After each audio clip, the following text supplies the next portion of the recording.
Hey, what's up everybody? Joshua Casper back at you with another video tutorial. Today we're checking out texture again, and I'm going to show you 3 different ways of using it to make riser effects, or at least enhance other things with riser style effects. I don't know how to say it. We're just going to jump into it. You just heard the track in the beginning of the video.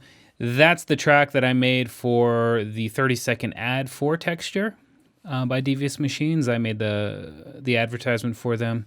And this was the background track. Every single element of the track, excluding one synth shot, uses texture in some way or another. I did a walkthrough video for Plugin Boutique if you want to check it out. But in this video, I'm going to focus on the riser effects. So I've got 3 different elements in here that use texture to make energy or enhance tension or build-ups or whatever you want to call them these days.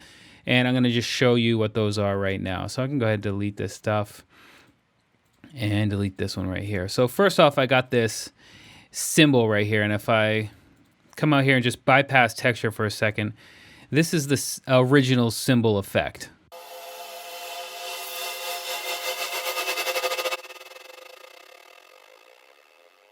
So it's already a pretty cool effect, but once I add texture to it and use the Modular 5 inside of Synth Effects 1 folder. So if you come over here, Synth Effects 1, Modular 5, these will all work, and maybe we'll try out some variations, but I'll just show you what I had in my version. I've got 2 automation channels happening here, the dry wet.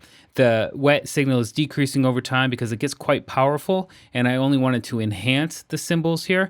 And then the noise or color, I twisted up so it gets a higher pitchy sound. So let's listen to what it sounds like now.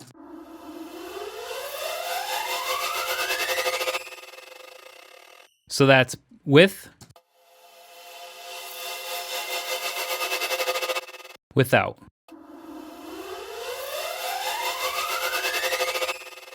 So one thing that's really cool about texture, and it's a big benefit of texture, is now that I have these parameters kind of dialed in and I know what I'm looking for, I can just switch the noise to Modular 6 and see what that sounds like. Or this one. Or maybe I just want white noise, basic. Let's come into digital noise. You know what I mean? That one's not too cool, but like there's over 340 different sounds in here and they're each unique. So again, now that my envelope and my gate is dialed in, my filtering, I can just come in and just switch them out until I find something that's super dope.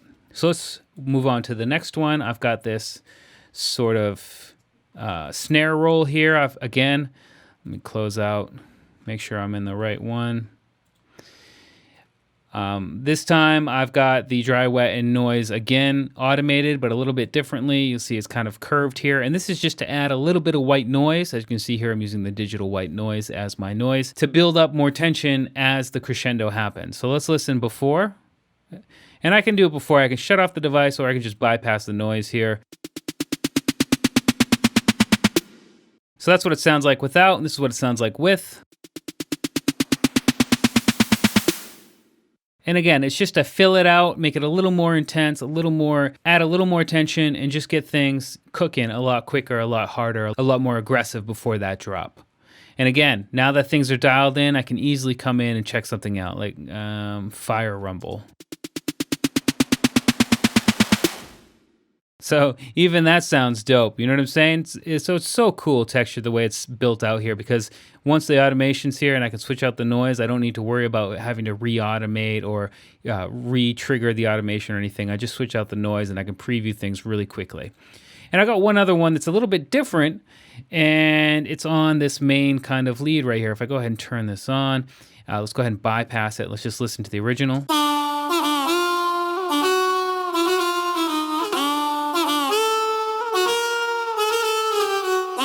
Okay, and as this was a 30-second ad, I wanted there to still be a build-up happening towards the end where it's like, go by, you know what I'm saying? So what I did was use texture to add just a ever-rising sound. It's like a string sound in the background. You can see it says orchestral major here in the chords. So it's like a chord from an orchestra that's just kind of playing constantly, but I changed the pitch here over time to make it a riser in the background, that follows the envelope of the original. So let's listen to what it sounds like.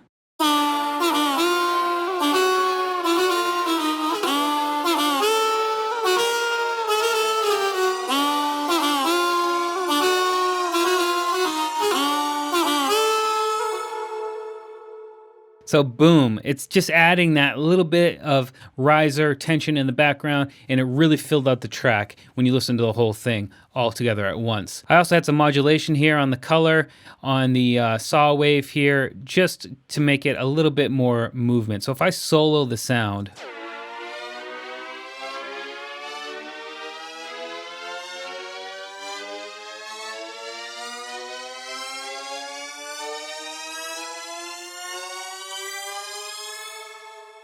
I mean, that just sounds dope. It sounds dope by itself, but it's all done with texture. It was all done very quickly, very easily, and I just wanted to share it with you guys. It's a really great plugin. I highly suggest it.